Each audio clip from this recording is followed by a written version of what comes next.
No, realmente es una de las razones por las que da gusto hacer talleres, porque después uno ve ese resultado y sinceramente conmueve.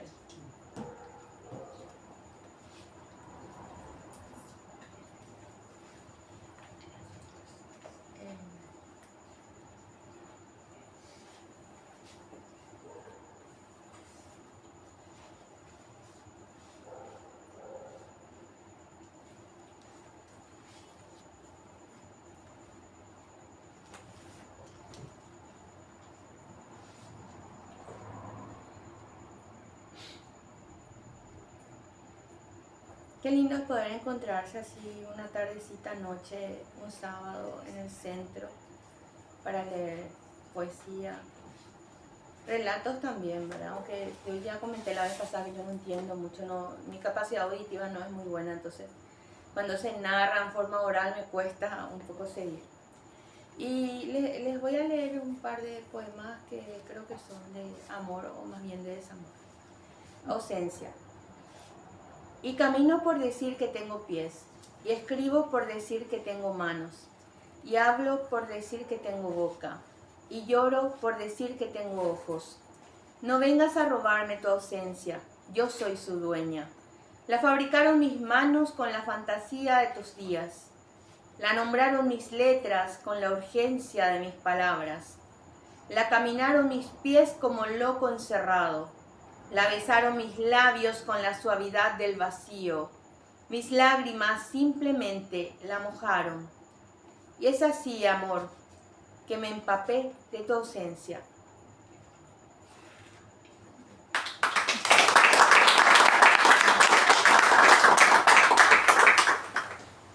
Nunca.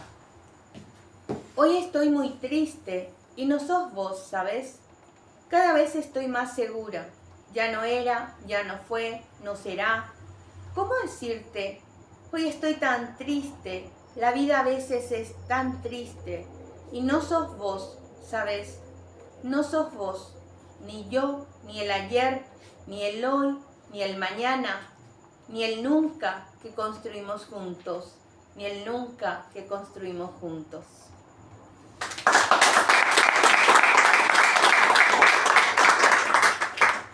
Vacío y promesas. Al vacío de las cosas, el vacío de la poesía.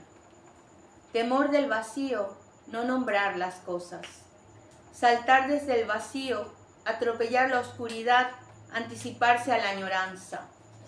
Las promesas que se prometen a sí mismas, las que piensan que se bastan, se piensan y se bastan. En donde habitan las promesas, yo extranjera habitando poesía. Y las promesas que huyen a sabiendas, la muerte las espera. Vos y yo a descara, vacío y promesas. Morir a tus ojos, desvestir tu ausencia, incompatibles, mi muerte y tu vida, mi sueño y tu alerta. Poesía no necesita de tu nombre, maldita poesía. Implícitas las cosas, se aburren de mis letras, me escrachan tu memoria.